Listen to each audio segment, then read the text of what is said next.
Prav said, my role works really closely with the VAFA around our partnership.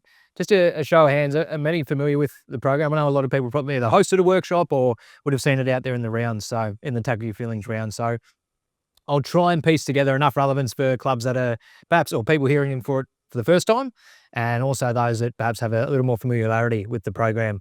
In really simple terms, we're a mental health education program for community AFL football clubs. Really fortunate to have three really strong partners on board: Coaches Association, the AFL Players Association, and Zurich Z Insurance. And are really happy to announce Zurich have come back on board. So we're through till 2027, we're funded. And between the three of them there, that allows us the ability to work directly with partners such as the AMOs and make sure that the service is available at no cost to clubs. It's a really key part of this program. And it's probably ties into the background around why the program was created. It was set up, I guess, as a little bit of a legacy piece after the passing of Phil Walsh, who was the then Adelaide Crows head coach. Many of you would be across perhaps the tragic circumstances behind his passing and the connection to the mental ill health of his son in that case. And at that time, the Coaches and Players Association wanted to put something together that had some relevance and I guess a response at community level. So they looked at what was happening at the elite standards, decided what was relevant, what could be put together, and Tackle Your Feelings came about from there. And that's when Zurich came on board. As we saw with the show of hands, a number of clubs have probably had workshops out there, and it would be across that the key part of the program is having it led by a local psychologist. And in many cases, and I spoke to a few around the VAFA across the last couple of seasons, being able to utilise that connection with the psychologist ongoing, whether that's in a structured manner, having them come on board perhaps as a direct referral point for their club, or providing extra services where and if that's felt it's needed.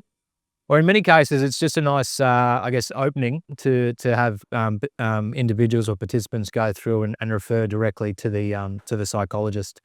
We've seen a jump in the number of psychologists receiving referrals post workshops across the last 2 seasons. It's gone up and up as we go, and I think that's a credit to a couple of things, and probably aligns in to a few of our objectives as we go forward. But certainly their ability to come in and create a level of psychological safety in these workshops in a place that's really familiar, being the club rooms, social rooms, and again, club colours, a space that they're comfortable with and they know.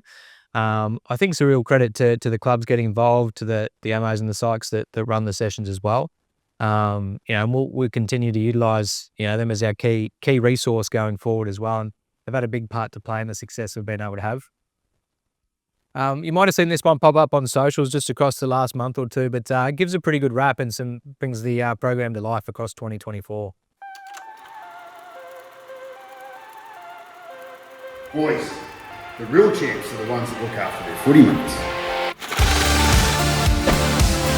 This seems like the perfect opportunity to really say that we really support and recognise how important it is to make sure that we have good mental health.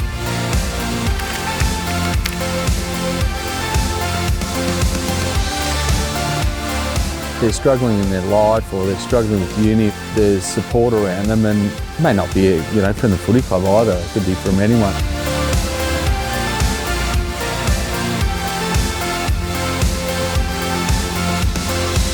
Our team sport is something that we rely on each other for us to be successful, and part of that is making sure that your teammates are okay. Obviously, Tackle Your Feelings is well established in Australian rules football, and through Netball we're hoping to reach a whole different audience of young people.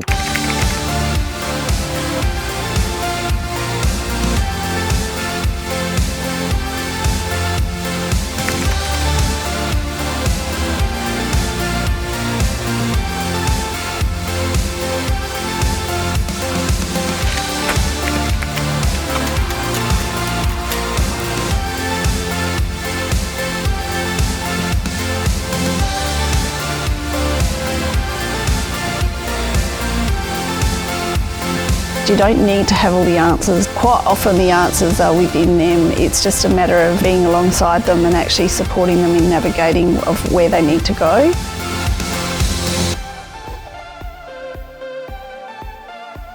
What's your go-to strategy for your mental health?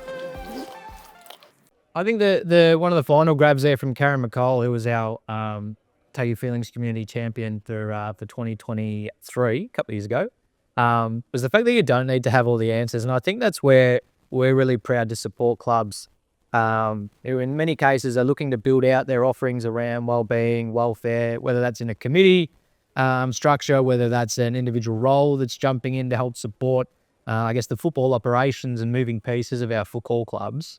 And I think what we're trying to do as a program is really set up a suite of services and resources that clubs can self-navigate. There's no right and wrong path to engaging with the program, whether your journey, begins and finishes with that first workshop and the connection with psychologists there, or you pick up the additional resources along the way.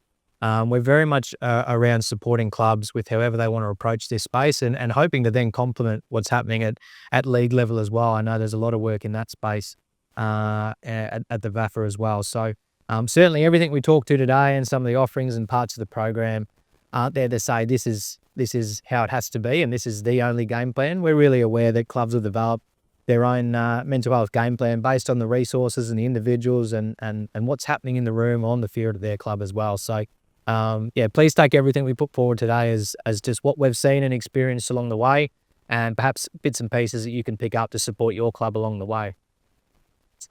Our 3 program objectives remain, very similar and very, very much the same as the last couple of seasons, and are probably in many ways aligned to some club values and club approaches too, around raising awareness of mental health and mental ill health, reducing stigma, which I think has been, reflected in the uptake of those referrals that I mentioned earlier today, around we're seeing an increase in individuals reaching out post-session to our psychologists, and there's a number there that wouldn't be reported as well. So really breaking down what it looks like to engage in help-seeking services if and when you need to do so.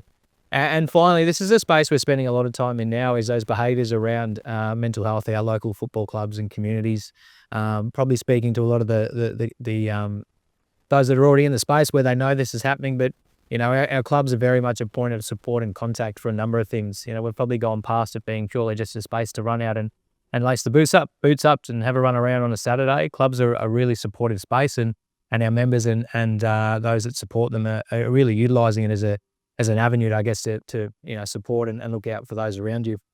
Again, off the top today, it is clear we've got a really good understanding probably around what sits behind the program. So I'll sort of work towards the last part there around elective workshops and club resources, because I think there's some stuff that I'll present in the next slide that might be of relevance to clubs who've had us out recently.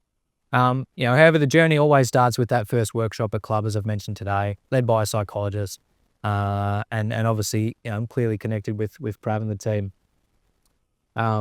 Always, we've got some background resources for anyone who wants to pick up further education online, but starting to see some pretty similar trends, I guess, not only in what we offer as a online learning module, but the wider online learning space, and that the uptake there can sometimes be a little hit and miss. And we're well aware of that, but it'll stay in play for those that want to continue their journey.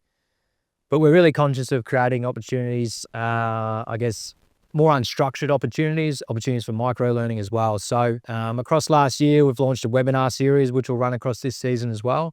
Regardless of whether or not you've hosted a workshop, or perhaps you haven't, or as someone new to the club who's sitting into a role and wants to understand what sits behind wellbeing and approaches to welfare, they'll continue to run, and we'll pick key topics that clubs are sort of feeding back to us that they'd like to hear about, and utilise our network between the Players and Coaches Association and others out there to try and give you some examples of what's happening at top level and how perhaps some of those can be worked down into community as well.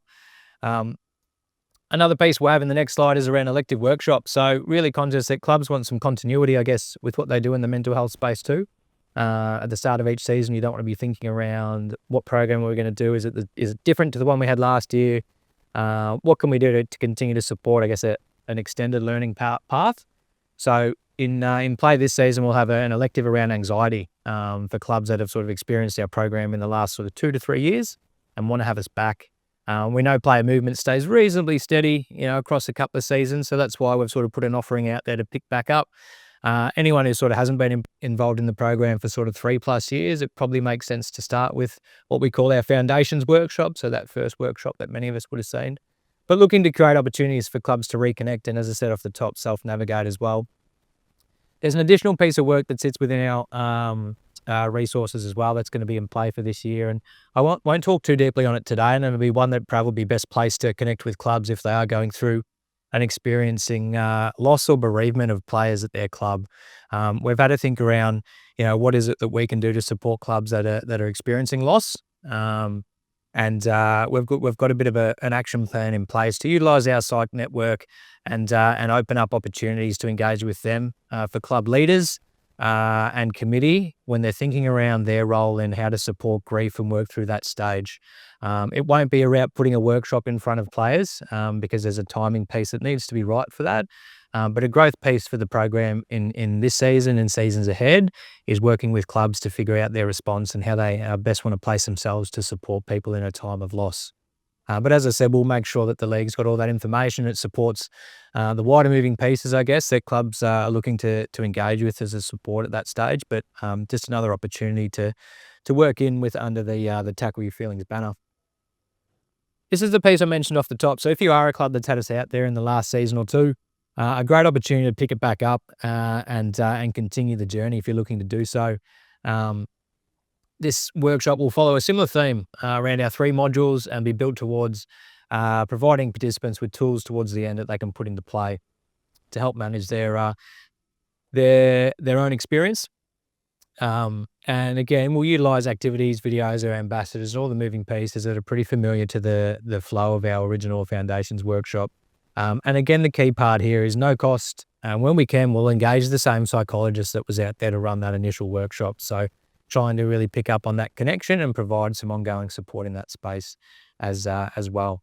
So as I said off the top, if you're a club that's had us out there in the last couple of seasons and are thinking what to do this season, I think it's a great opportunity to pick that conversation up with Prav and see if it's something you want to put in front of your players as well.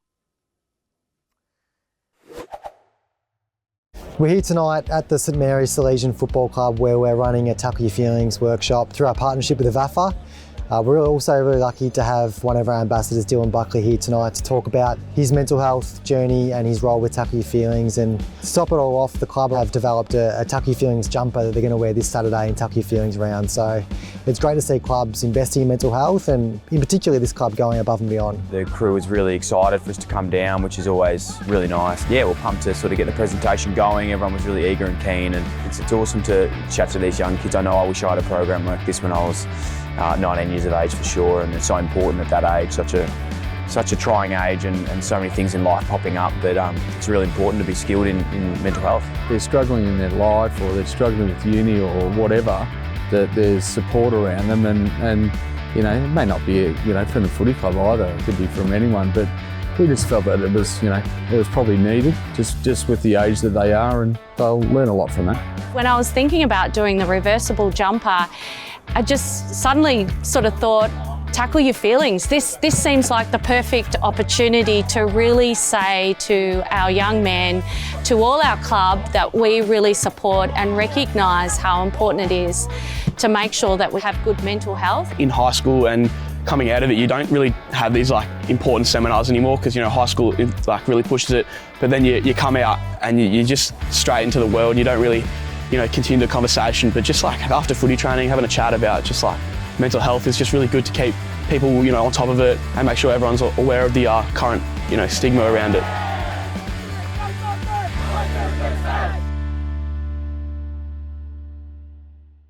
I won't talk to this too heavily because it's an evaluation piece that's been in play for a while, but we're really excited to go further again with Monash in the year and probably 3 years ahead and work around the wider club ecosystem. So that point around resources and how clubs are creating wellbeing committees, specific roles, all the like, we're starting to do some work there. So you might hear a bit more from us about that as it progresses through, but we're really proud of the fact that the program has been put through an evaluation and come out with some really key initiatives and outcomes that support what we do. I've gone through this list today as we've talked through, so no need to go through it at all. I'm sure the slides will be shared. But I think for me, the main ones are always around removing the cost and having it led by a subject matter expert in the psychologist. And also knowing it's a program that's working really closely with the league, I think really helps to simplify, some of the messaging and help support the wider offerings that I know Prav will talk to on the other side of this presentation. So yeah, if you are keen, I know there's QRs around the room too, and I'm sure you're well across how to get in contact and go for it. But yeah, just as a closing slide there, just for opportunities to pick up inquiries or questions post today. My details will also be shared there, the last slide, once they're sent around the pack. But yeah, looking forward to another big season ahead, and yeah, very thankful for the league and the clubs and their members for getting behind a program that's, those numbers off the top, really big percentage of that comes from the AMOs. I think it was 950 participants by the end of last season, which is a big footprint. I know it's a big league, but a lot of work goes into each and every one of those workshops, and that comes from people like we have in the room tonight. So today, I should say. So yeah, thanks for your time today, and happy to pick up anything post this afternoon as well. Yeah. So as we mentioned, so we had this partnership with Tackle Your Feelings, and for 4 years. And one of the strategy that was released last year in 2023, the club conference was the first one where it was released.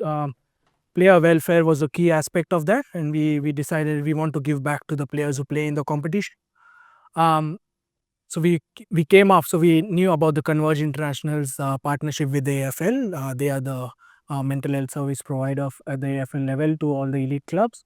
So we went into a partnership with Converge International. We had Tackle Your Feelings have their input as well.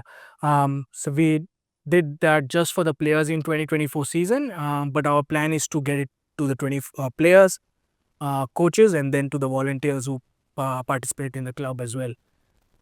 So if, as you can see, this is a player assistance program, and funding came through. So we charge $11 from each player who play in the VAFA. So we've used that $11 into this funding. And as you can see, they get up to 3 free psychology sessions with a psychologist. And because of this partnership, there is a different portal for the VAFA. So if you can see at the down, there's a different portal, and for the players, that's the username and password for them to use this service. There's no waiting time. You just walk in through to the door with the psychologist, and you can get up to 3 psychology sessions.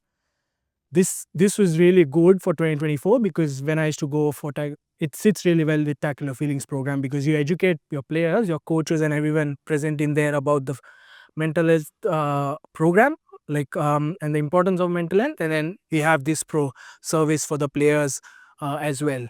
And a good news is that it's now gone to the umpires as well for this year. So it's now for players and umpires. So as I said, we'll go to the coaches and then eventually to the volunteers. So for me personally, when it was released, I think end of May, the VPAP, I thought no one would take it because in the mid-season. But we get fortnightly data, and it's all private. So we just get the club's name and how many cases have been filled on the watch stream. That's it. That's the data we get. And we got 10 cases in 2 weeks, and that covered financial loss, issues in the club, issues in the team, family loss. So there were quite a few, and then just kept increasing. So I think the communication from the clubs could have been more, but again, because it was mid-season, everybody gets into finance, it was really hard. But I was talking about this program through the Tackle Your Feelings program, and letting the players and the players know that this is a service that's available from the VAFA. So this might probably change, because now it's going to the umpires as well. So you might see some changes, but please communicate this to your player base, that this is the service that is being provided by the VAFA, and this is what we are giving back to the players who play. Same topic. Hi everybody, I'm Joan. I'm one of the directors on the board of the VAFA and in the Music Club Support Gulliho. So this is the topic in my portfolio on the board. But one of the things we talked about, wouldn't it be great if we could have a thing where this players have to go to Play HQ, but VAFA, you could just pop up with, are you aware of the VAFA Player Assistant Program? But there's privacy there. Play HQ doesn't belong to us. It's a really complicated picture. One of the things that we've been thinking about in the off-season is you control your own websites. And I think most of you, if you've got you've got a player section on your website that only the players go into for all your various bits and pieces, your team pages, your whatever.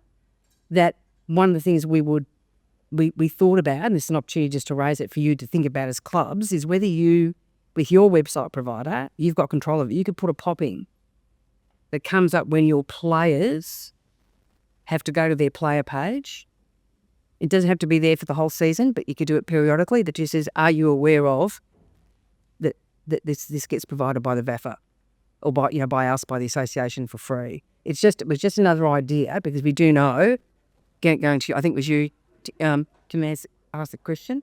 We do know that for players, it's getting the information to them is tough, isn't it? Because there are so many things we're asking them to look at and do. So it was just one of the ideas that we've thrown around in the off season. Just on that, and I would say that too with Jamie, is that what you're saying, Pranab. I think one of the things that's worked is this has really supported well with the TAP Feelings program. So I think those clubs who were involved in those programs last year, once you open that conversation, then it makes players more open to hearing this other stuff. So it kind of works. It kind of works in partnership, because you can hear this stuff, but if you're not at that point in your club journey, then it just kind of goes to the keeper. So it kind of all works. And then once they have the Tackle Your Feelings program, they have two avenues. So they can use the PAP. They can also reach out to the psychologist who has come to the club. I think there are a few clubs who have now roped in the psychologist as a part of the club. So because players are used to the psychologist speaking, they now reach out to them on training days. So that's really good. And this is the poster that I was talking about. So we have all the resources here. And if you scan the QR code, it gives you and it's linked, it's on the poster. So if you scan the QR code, you'll get information around this as well. But I will send different email with all the PAP information on it. Yeah, and just to finish off, like as I was saying that there's a lot of chat around that it's really hard to get players from paid leagues. And I've been a league manager up in Wangaratta for 2.5 years. So I know how club cultures are in a paid league.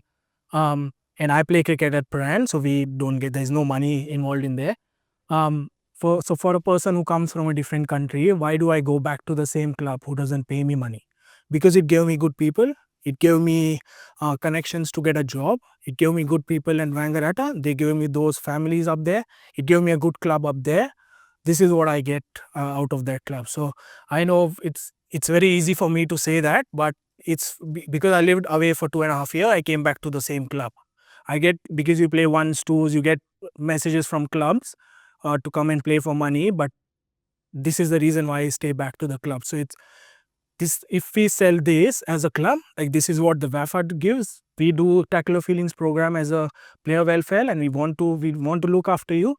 I think that's how you keep the players in. And I know money is going to be a factor, and I think that's going to stay for long, but you might see a player go away for a season or two, but they always come back to the club where they feel home. So I come back to my club because that's how I feel. And I'm pretty sure there are other players as well in your clubs who have stayed there for a long time. So this is one avenue, and we just want to grow this. So it goes to the coaches, now goes to the volunteers, and then it becomes a proper program for all the people involved in the VAFA. So